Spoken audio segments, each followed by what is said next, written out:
Welcome to Warblock. Today we're looking at this Operation Masher. It's an interesting game,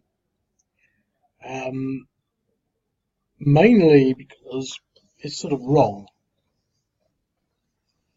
Now I can't remember why it's wrong, but there are some things that are not right with it. So I just want to sort of make that clear in the first place. It's sort of interesting in the sense that it's been it's been a long while since I did this game. What I'm actually doing at the moment is going through all of the. I wonder if I can actually move this thing. No, it moves the whole lot, doesn't it? See, I can't move the back buttons and things. Right, back in place. So I can't really use the back. Well, okay. What I'm doing, as I do from time to time, is I'm going back. So I've done videos for all the ones in there. I've done videos for all of these now. They all have a little video. Some of them are not as good as others, but you know, it's just a process I'm going through. And this one is, so I'm doing a video for it, but the things that are sort of, it's an early game, you see. That's what I was trying to get to, and I've now gone past where I sort of wanted to, but you can see it's right in the back of the game thing. So it's an early one. You know, it's in the the first 20 that I did, and I did a few things wrong. The first thing I did wrong, I might be able to sort of demonstrate that a little bit by looking at the Wikipedia page. If you look at the map, for some reason I didn't use the whole map. Now there's Bong Son, and there's the Clay Giap Mountains, and so there's Bong Son and there's the Clay Giap Mountains there. So you can see this is the river there, and that only encompasses half of it, because when you read it, it sort of indicates that the action all happens down here. But when you get really into it, you realise, well, of course the map is this size for a reason, and so basically the map is wrong. That's the first thing to say about it. And secondly, the disposition of the units is wrong. Now these are sort of over here, when they were actually in here in the Clay Giap Mountains. Now these are the sort of South Vietnamese, and these are the US obviously, and these are the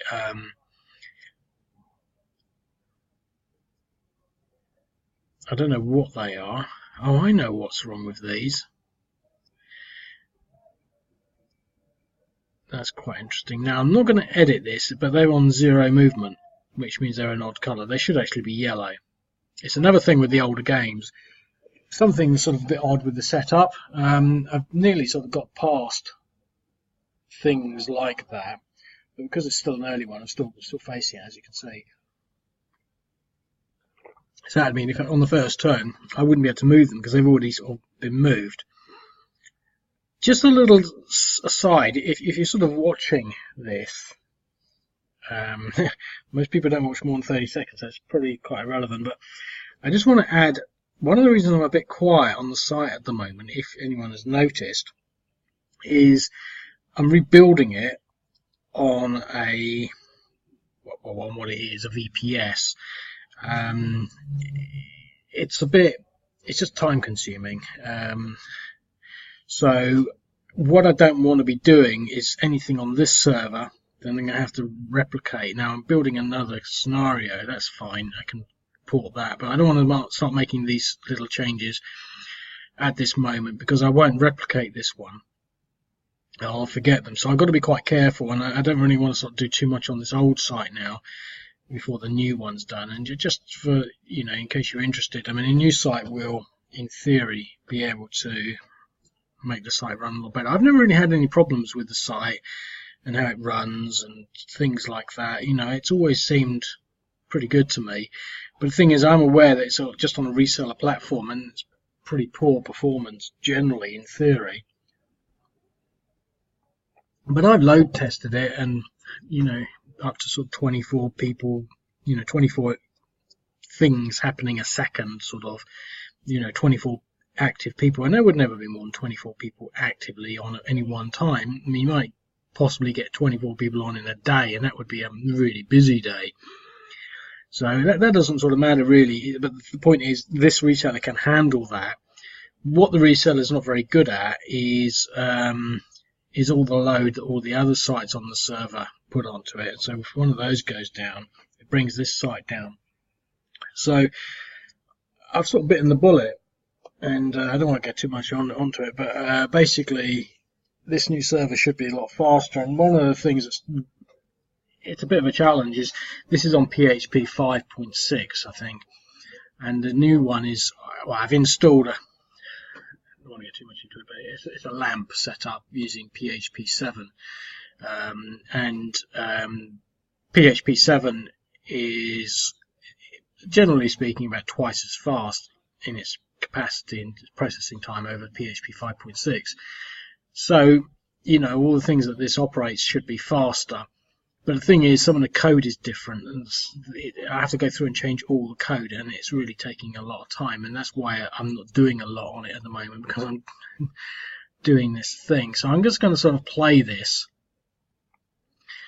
with its errors. Now the other thing is, see, I don't want to go through and do, I don't want to sort of go through and start looking at the historic things, so I just don't feel like it. I just feel like doing a video to get a video out there really. So I'm just going to sort of do the mechanics.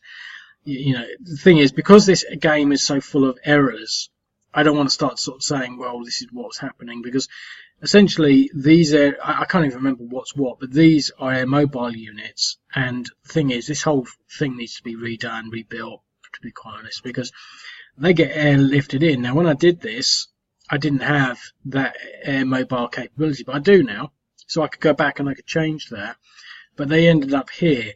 And the whole idea is then you sort of move them around, and to be quite honest, it needs a bigger map, because part and parcel of what was happening here was they were evading, and so it was more cat and mouse, whereas you're going to have a battle line or something along those lines. So I'm just going to sort of give it a quick blast really, in the light that, in the sense that I know it's not perfect, so there's no need to really try and make any sense of it overall. The only thing I will say is, just looking at it, because I like to play games from two levels, from the historic level, playing it almost sort of as a model, a simulation, and then from the abstract level of just playing it as it is, and so suddenly as it is, you could say, okay, well, these could be Germans and these could be Americans, in the Second World War, and then you say, oh, here's a river and it's a completely random place in Europe. It doesn't matter. So when you're looking at it from that perspective, I'm not trying to say it is a Second World War scenario or anything, but you can look at it from an ahistoric perspective. Things, you can make a different sense out of things. One of them is this river line, which is impenetrable, basically. It's just pointing that out. So we've got this one bridge. Now that's fine, because we can control that and get across here. But I think it's going to be quite clear that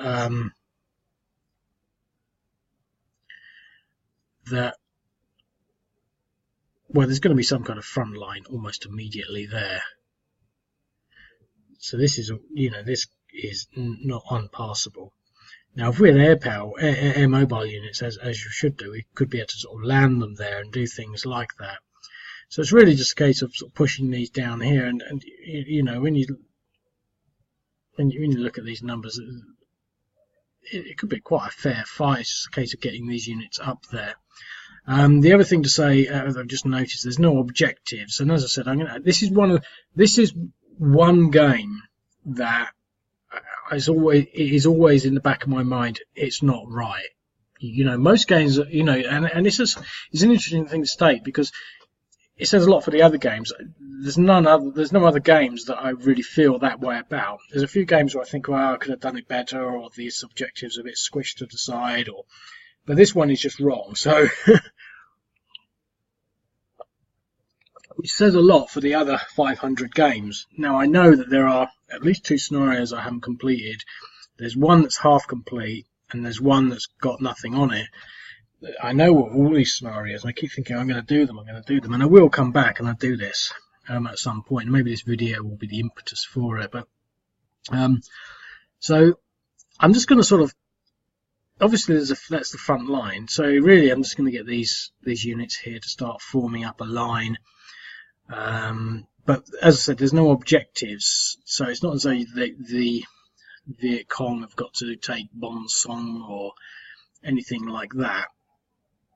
So I'm just going to start to sort of play it as it should be. Now they've moved. Or are they? Capital Mechanized Infantry. Are they actually supposed to be white? Let's see if they've only got one movement. That's strange. He's got 6 movement. He's got 1, so that issue is there. But he's got 6 movement. So they are actually white units. Okay, but you can see he's only got 1 movement. He hasn't actually moved yet. Okay. Well, I don't think they're much of a threat. So let's pull up this line here.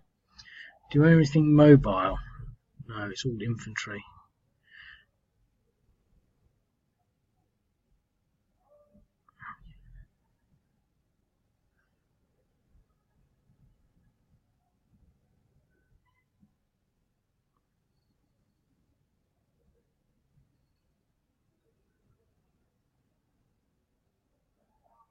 Huh. Okay.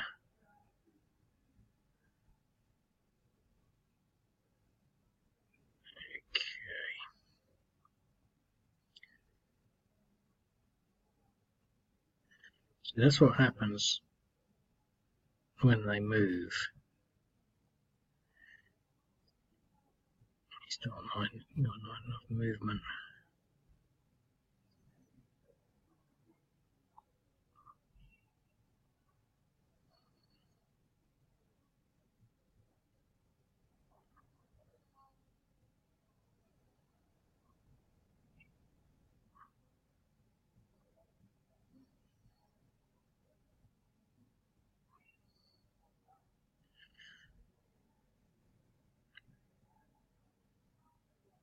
Okay, so that's all that moved up.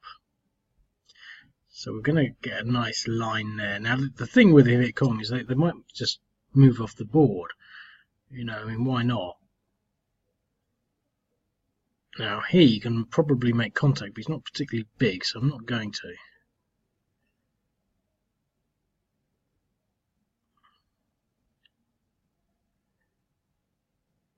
Just going to build a nice big stack there.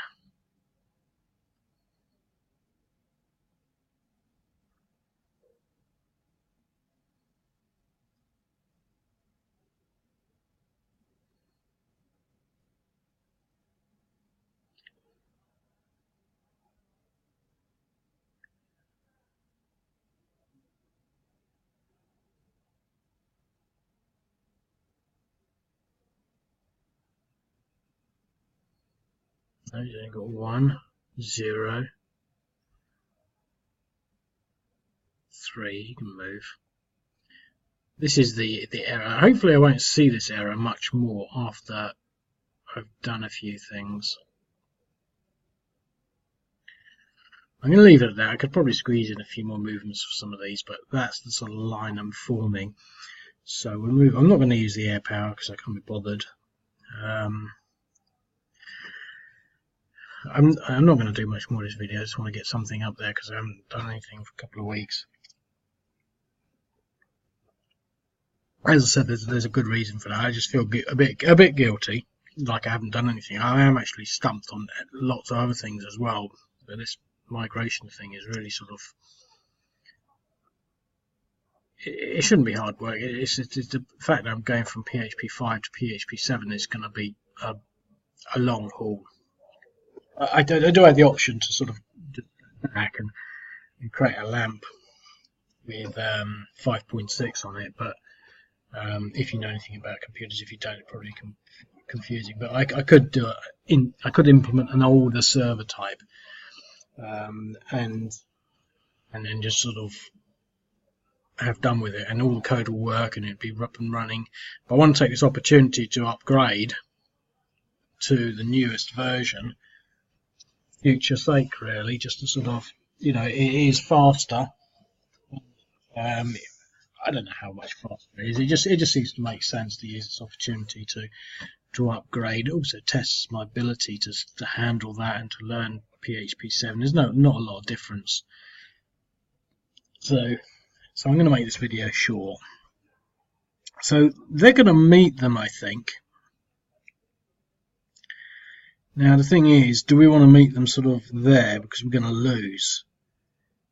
What we really want to do, I think, is to do something like to try and fall back. There's the river. Something like that. Now we don't have to fall back so far back this way instantly. For example, we could start it like this. You know, fall back as the sort of the Americans and South Koreans advance.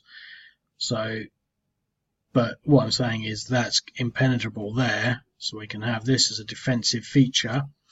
So we could start it across this way, like that, and just sort of create a line. By these falling back, that'll give these the time to sort of move forward.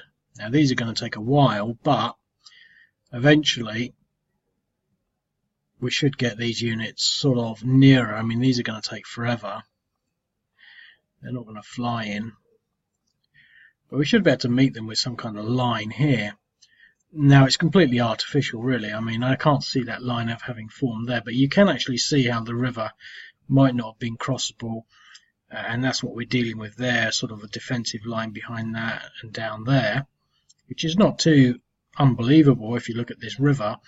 But I think if you consider the nature of the Vietnam War, there were no front lines. That's one of the things about it that makes it quite difficult to sort of model the Vietnam War, because it was all, there was virtually no engagements above company level.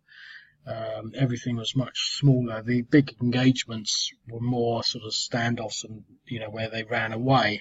All the loss of life was from small engagements. So there's not going to be any sort of Eastern Front developing along that line. What would have happened is the Viet Cong would have run away. That's what would have happened, and this would have been, and it is, a search and destroy sort of scenario. But as I say, I'm just playing it as it is. So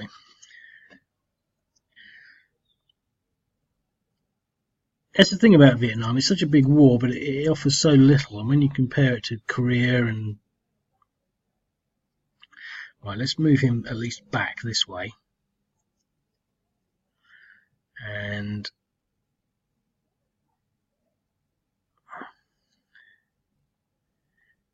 move these back.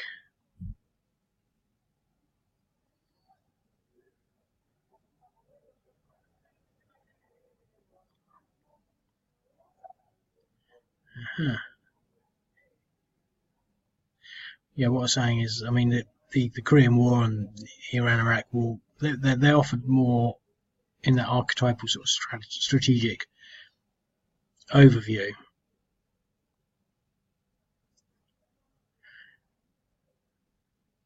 I would like to be able to sort of try and figure out how to really make the Vietnam War work with this, and now that we've got these things, it does work. The use of irregulars makes that a little easier, but haven't really sort of implemented too much on that.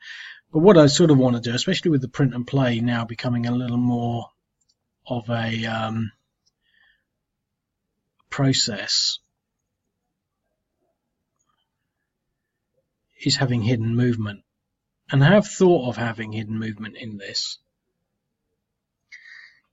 And I've actually sort of thought about it, and I can't doing anything at the moment. But one way might be to do it, might be to just sort of, when it's the other player's turn, you just simply can't see the units unless they're in a zone of control. So although you would know, okay, well, we've moved all these units. For example, I'm about to press the end turn. We can see where they are. I know where they are. But when you press the end turn and it's the US player's turn, all of a sudden you can't see them. And You might be able to, oh, I can remember, but you might forget, and that I think is almost enough to sort of, to do it. And then if you move into a zone of control, then they appear. And I sort of think, well, that might be a way to actually do it, but I'm not. And look, looks like there's a thing missing. As I say, I'm not going to be editing this until I've got the new platform up, but that needs doing, because you could cross this way to that, but not that way to this. It's risking a river edge. Okay.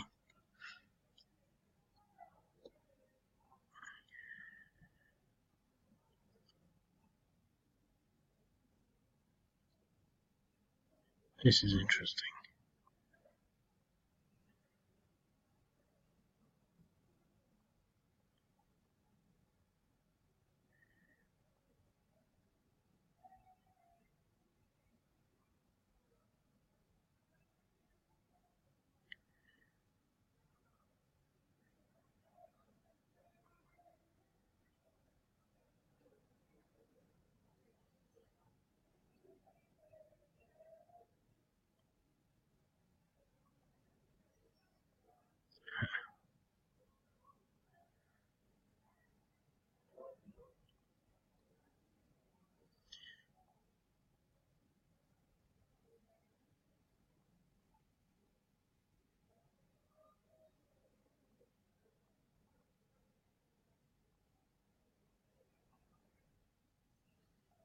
Okay, so that's all that moved.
Gaban song.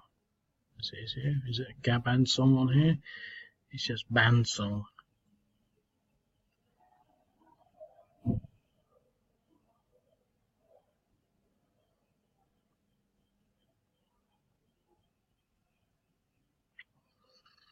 Okay. So that's that really. So I think their falling back did give them that edge. I'm not sure what they're going to be able to do here.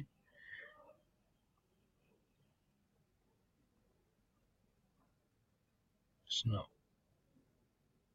selecting anything.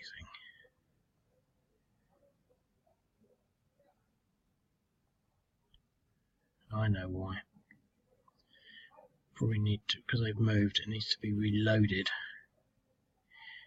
in order to figure that out. So there we go, there's the stack. Why has it got that edge there? Oh, if there's something wrong. No. Okay, so what we got there, one of them's moved, or has he? We could probably engage there, so this would be a first attrition, because they're going to be defending at 10, so we'd only be at 1-to-1 on that, but we can go for an attrition. So this is the first engagement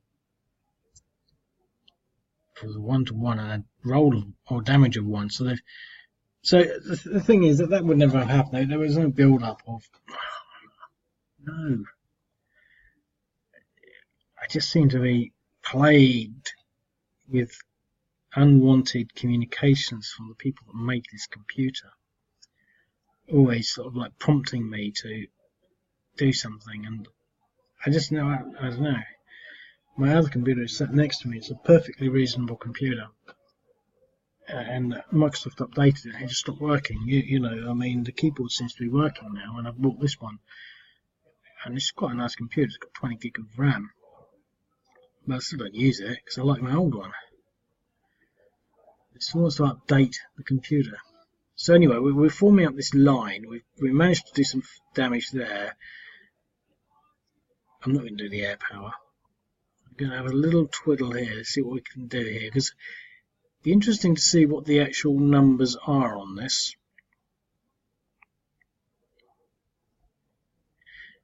I mean, one thing's worth noting, there's no artillery on either side, and that's probably more a symptom of the fact that it's an older game. Before I had artillery.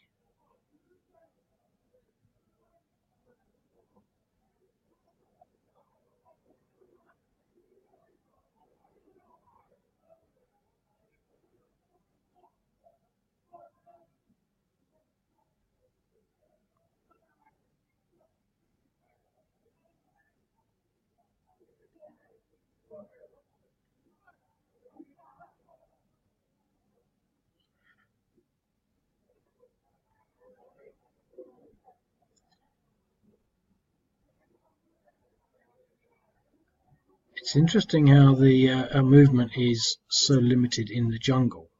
They're moving slowly. So this road and this valley will probably be quite key. Now, what I'm unsure of is whether or not I should move there. Now, if I don't move, I'll recover their depressions, which is good. But then they can probably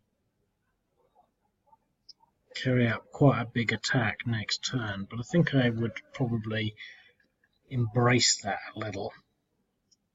Because what I'm thinking, next turn I'll be able to move these into the jungle there, and then have the option to move them sort of this way.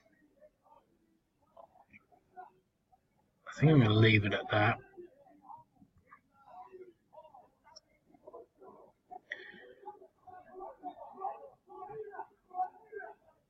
Okay.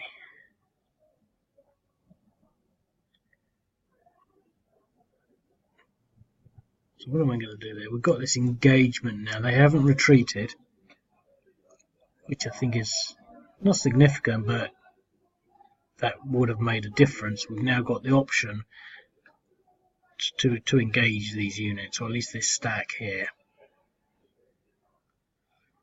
Again, moving into the jungle, we're going to be slowed down, so it would be interesting to see the significance of this sort of more valley area, because we can move at least 2 and probably 3 along the road. So capturing this road might be useful, but there's not enough south of it to really sort of like envelop. You know, what I'm saying is, in theory, I could sort of say, well, we'll not bother with this front. We'll sweep straight down here like this, and then we can crush whatever's left in here later, isolating it from everything else. But the thing is, there's nothing in there. There's only 3 units. I mean, it's not nothing, but you know, but I would be more inclined to do that, to ignore these units rather than push this line this way. You know, maybe just have 1 unit there and push everyone through here.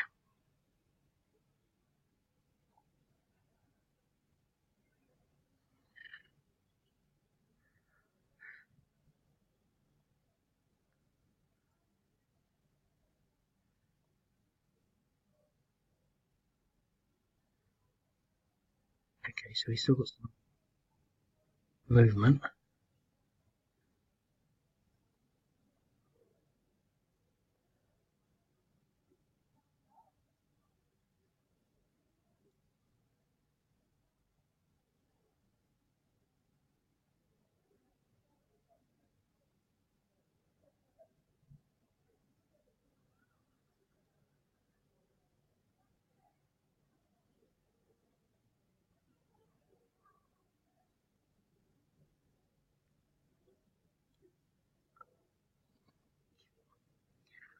Okay.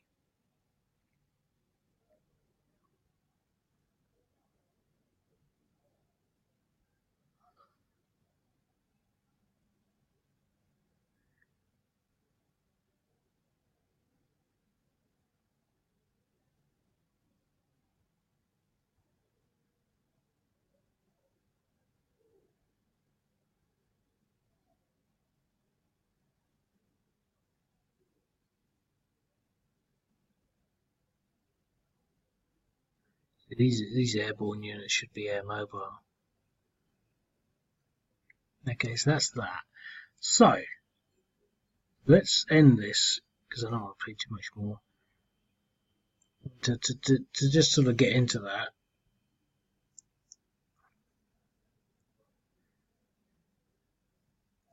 Let's put some air power in here.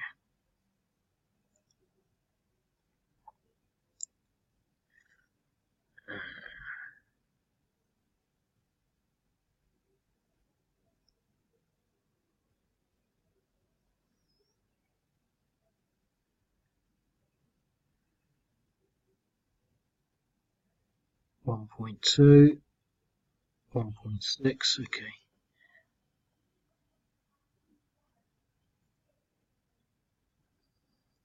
We could try and take this stack out first, but I don't want to. They're not as small, they're 10, so we should be able to get good numbers against this. This says, let's actually go back and have a look at this, because we could attack this one first. It's 10, we get 1, 2 to 1, possibly a 3 to 1, because these are mechanized infantry and surround. But he's not on any movement, so he's not in there, so it's... yeah, possibly we have a small chance of getting there, but the point that I'm trying to maybe get to is we could sort of do that and then move in there, but I think if we do that, none of these would actually have any movement points left and be able to engage in this one. Although these stacks, I think I might do that actually. I'm hoping I'll be able to take that space. That's what I'm hoping. Let's just see, because it should at least be a 2 to 1, possibly a 3 to 1. Ah, DR with 1. Look at that, but they've got no movement left at all. None of them.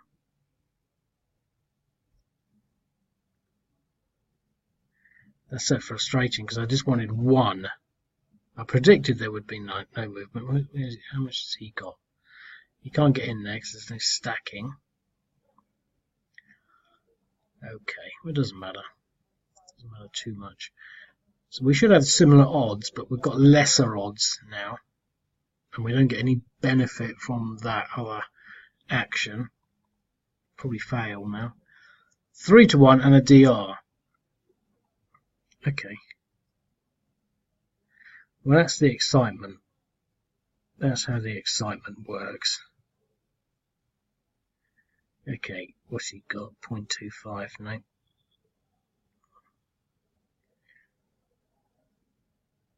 Well, that was an easy one, or easier one. Now, I predicted they would retreat back across the river, and that's what they've done. We'll be able to, the Vietcong will be able to fill these spaces out now. I'm not going to do any more, but they'll be able to fill these spaces out into there, creating an almost perfect line like that, as I sort of almost anticipated.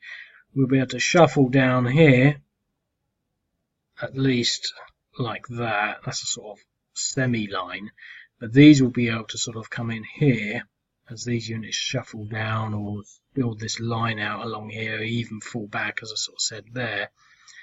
But this open space is going to be interesting. It's interesting to see whether or not it actually will have an effect, because in the jungle they'll get defensive bonuses, but these will be able to fill that space.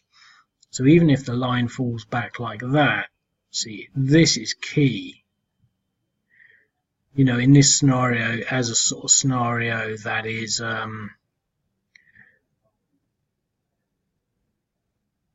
you know, just playing it as it is, as opposed to historically, this hex here is key, because we could sort of put that defensive line and then just rotate it back as it falls back.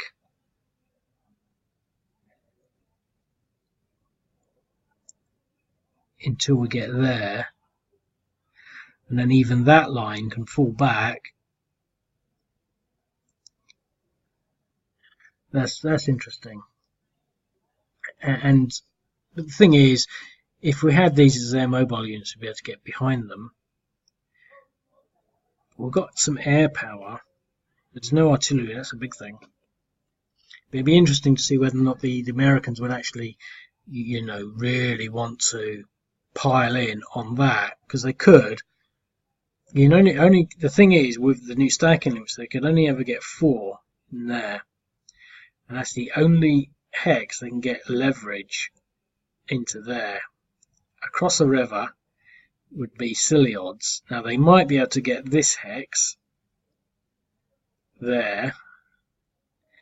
It'd be really interesting, I think, to actually play this through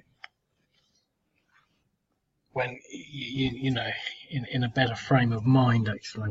So I'm just too tired at the moment.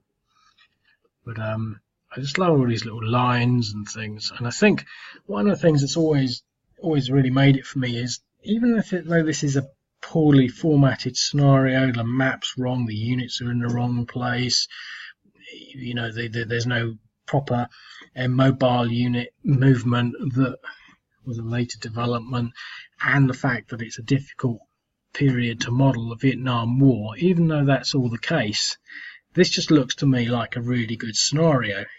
And just looking at that, and I was sort of thinking, these lines, they really look good. I once saw a person that, I don't know, he was a bit of an odd person.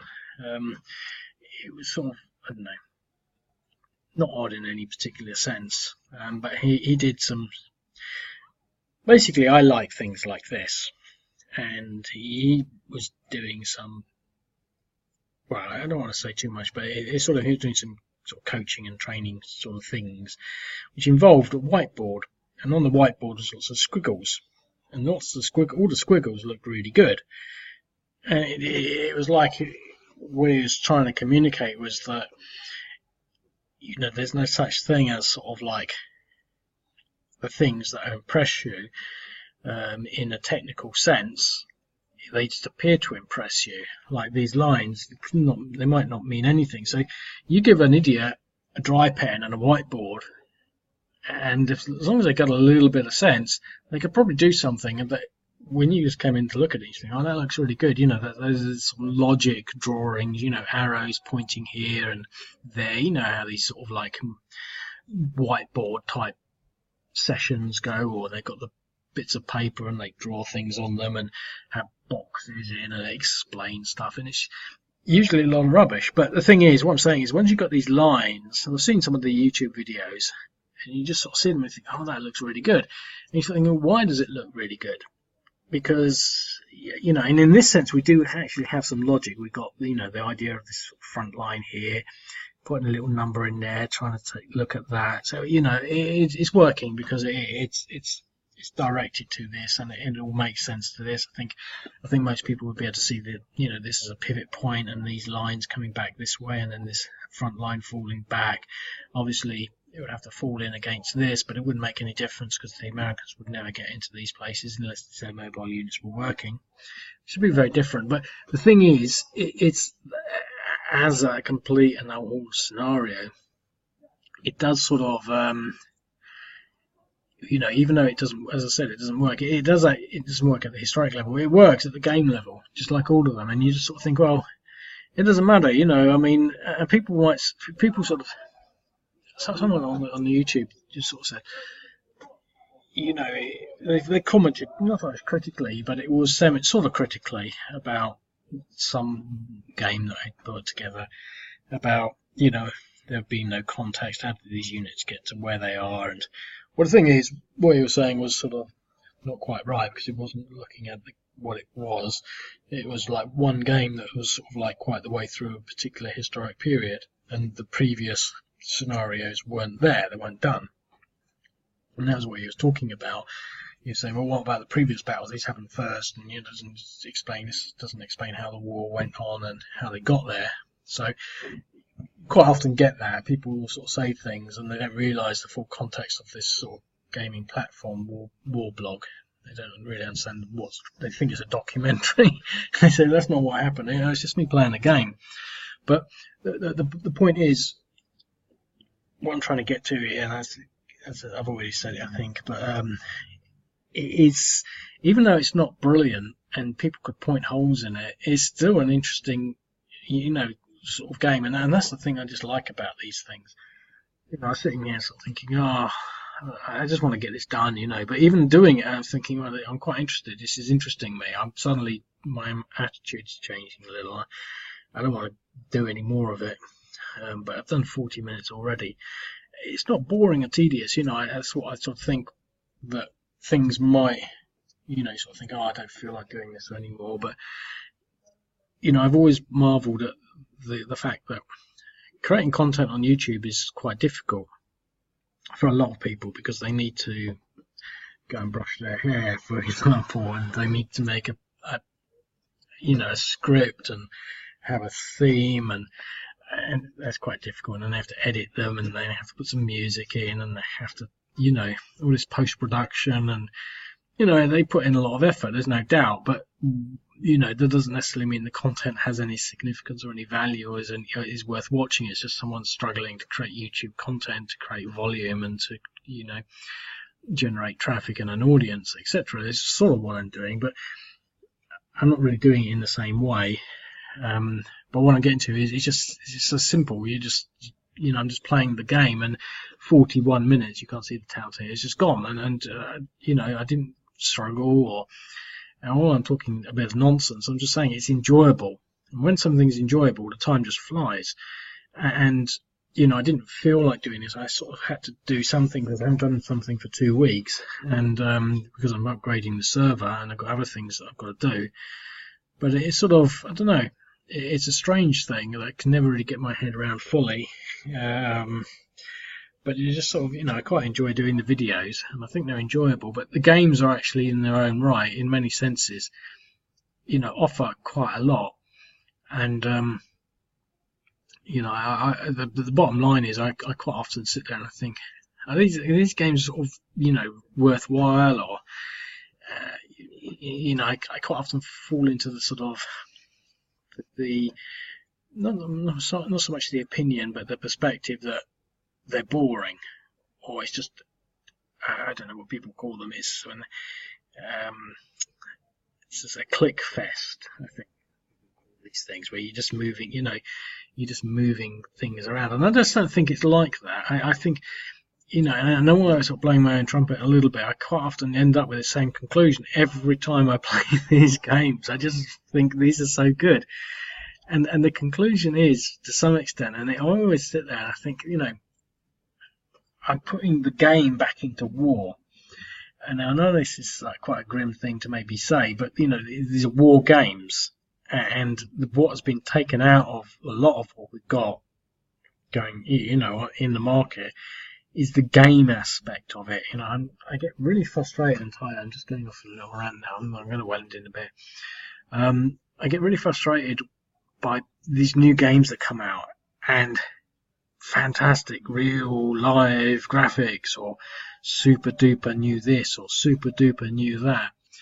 They all seem to have the same things about them that are quite common. More often than not, there's a degree of automation involved, especially on the AI, if it's got an AI element to it. Some games you will move something and then there'll be some interdictive fire.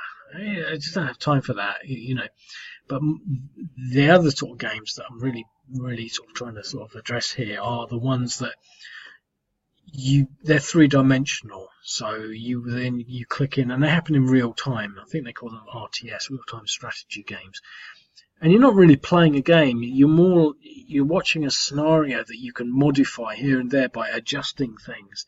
And that's just not how a game works from my point of view. There's actually quite a good picture on a website called PackSim, which I don't know. I don't know much about them, but it's quite an odd site. But it's all about war games, almost sort of in the sense of simulating war. I think they're quite closely related to sort of, military colleges and things like that. But on their thing, they have this picture of two warriors sat over a kiln, over over something, playing a game like chess or checkers, and that's a game. You know, because two people can sit down like chess. I always think of this like chess. Now, I would have thought that chess is actually more complex than this. This is more like checkers, but it's more complex because it has so many other permutations. These are infantry. Obviously, there's some mechanized down there, and these are paratroopers, and the board has different features. You know, there's not a regular board. You know, you can't cross these, so it's more complex in that sense. But the point I'm trying to get to is I'm sort of thinking, okay, can I take that hex? Well, I can only ever get one unit against it. I can take these two. I can take these three, possibly, and then take that one. But let's try and push here. What I was trying to get to, probably about 10 minutes ago now, is breaking that point. Because once I can break that, I can stop that line. I'd have to sort of somehow, you know, especially if I could do it early, I could put everything to cross there. Now I've got 4 stacking limit, but you know, I could move everything into there, attack. If I failed, I could actually move them out, move the fresh units in, and attack again. You know, and what would it be? You know, that's what I'm saying. That this game seems to just appeal to me. You know, for this reason. How can I do that? Can I take that hex? And it comes down to sort of, you know, to some extent, a sort of degree of math. So I can remember, someone was saying, oh, they don't like puzzle games. And so this is a puzzle game, you know, sort of, oh, well, I've got to get here, I've got to try and stack something up. Now, I wouldn't be sitting there thinking the numbers, but I would thinking logically, you know, I'm just looking at the patterns, and what I want to do is to break that point there, because it seems to me critical just because of this river network. And I don't think that's too much of a puzzle solution, but the thing is, it's quite often something that people, you know, they'll say or accuse or insinuate or suggest in a sort of negative manner, derogatory manner, to maybe possibly, not that anyone's actually said it to me, but you know, it's always just a puzzle game. Really, well, you know, hang on, I actually quite like puzzle games. It's one of these things that sort of it will come across as a sort of a slur, and it takes you a bit of time to realise that the correct answer is, well, I like puzzle games anyway, so that's even good. You know, if you're saying it's a puzzle game, and that's what I like, so maybe that's what I like. I don't think it's quite like that, but you know, and I think that the other thing I just wanted to sort of add there is, when I was younger, I used to do maths, you know, at school and stuff like that, and I can remember enjoying maths. I can remember getting up quite early in the morning and going through my maths books. And this was when I was about 17, because I was doing A-levels. I did A-level maths at school. And it's one of these things that I look back on with a lot of pleasure. It wasn't something that I really consciously did. I didn't sit there and go and do the maths. I did it because I had to do it, because I was learning it. But I physically, literally enjoyed doing it. And it's a shame that I didn't really do as well at maths when I went on to university, because I didn't, you know, and I didn't do too well. I graduated, but you know, I had so much opportunity there, and I did the easy stuff. But the thing is, what I'm saying is, maths is just fantastic. And what I'm saying is, when I was 17, I was doing it for pleasure in the learning process, but really enjoying it without the sort of, there was no external influence driving me to enjoy it. I just did it, and I think there's a pleasure that comes from that. And I've tried to do differential calculus, because that was what it was, since, this was about 10 years ago now, and I just couldn't do it. I've got some books on differential calculus, I still can't do it. Not that much I can't do it, but the learning process is actually fraught and difficult. And it came to I came to this conclusion that maths is actually a mental agility. You need mental agility to do it, that you basically, you can lose. People think, oh, I can do maths, I did differential calculus, oh, I could do that, yeah, I'm much older now, it'd probably be really easy. No, it's not. It's actually quite difficult, and a lot of students, when they do it, they're up to speed. They're like athletes, and they don't realise it. A lot of thinking, and then you sort of think, well, you know, the pinnacle of my thought process now is this, and it looks quite complex, and to be quite honest, it probably is as complex, really, as complex maths to a person that's been doing it for a while, but it's not that complex because there's a lot of, you can play it without really thinking too much.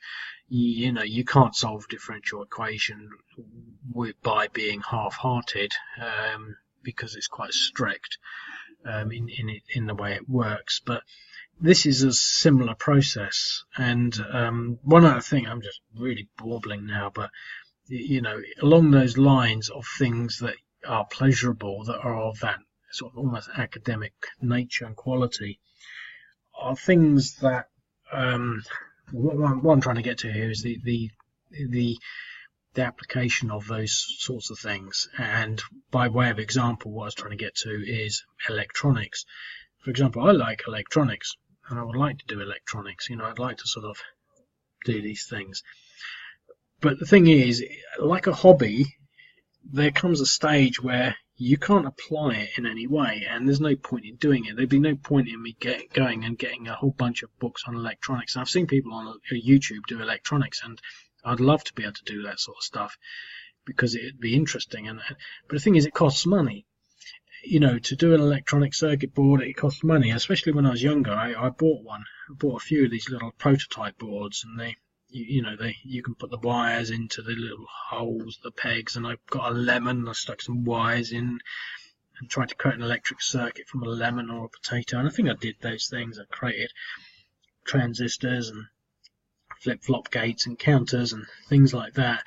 I really went for it, but I came to the conclusion that you can't do anything. You can't sort of make something that someone wants without a lot of expenditure.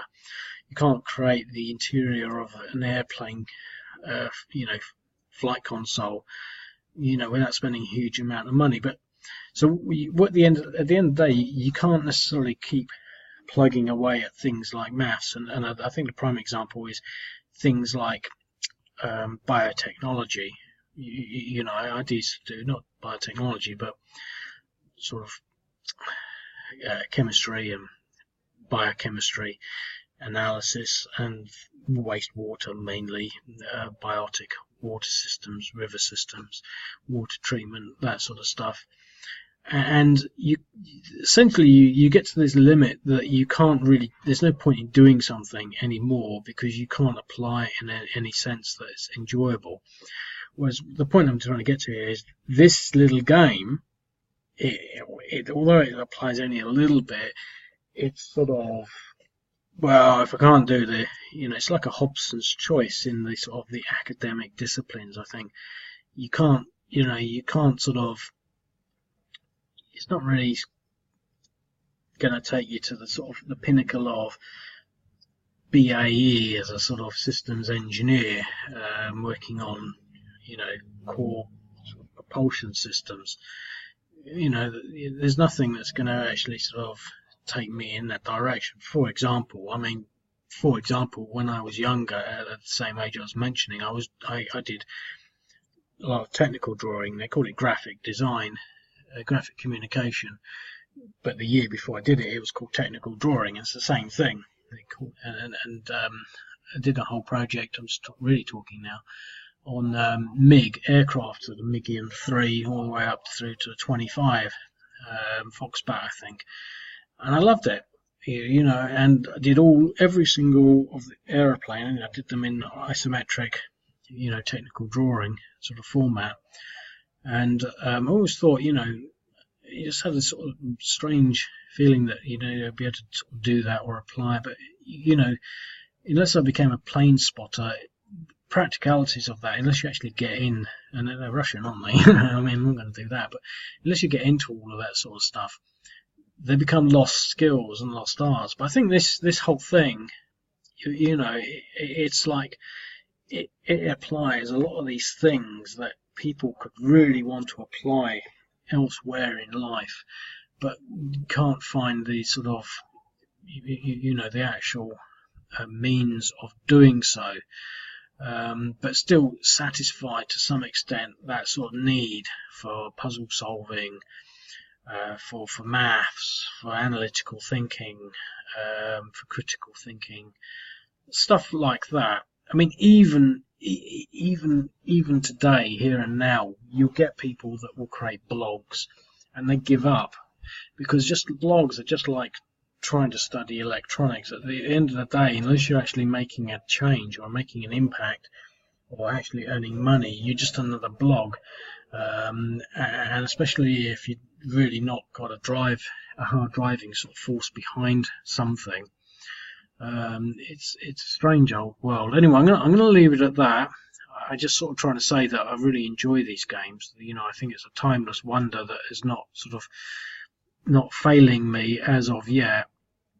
Even though I sort of gone a bit quiet. As I said, I'm sort of rebuilding onto a faster server.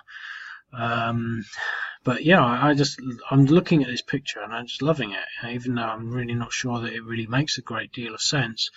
But I think this would be an interesting game. You know, I don't think any side has particularly won or lost at the moment, but it's certainly not the way it would have gone historically. Anyway, I'm going to leave it at that, because I really only meant this to be a 10-minute video, but that's how it goes, you know, 10 minutes, 55 minutes ago. Especially because I've actually got things to do, you know, things to do. So I will leave it at that. I'll speak to you later. Cheerio.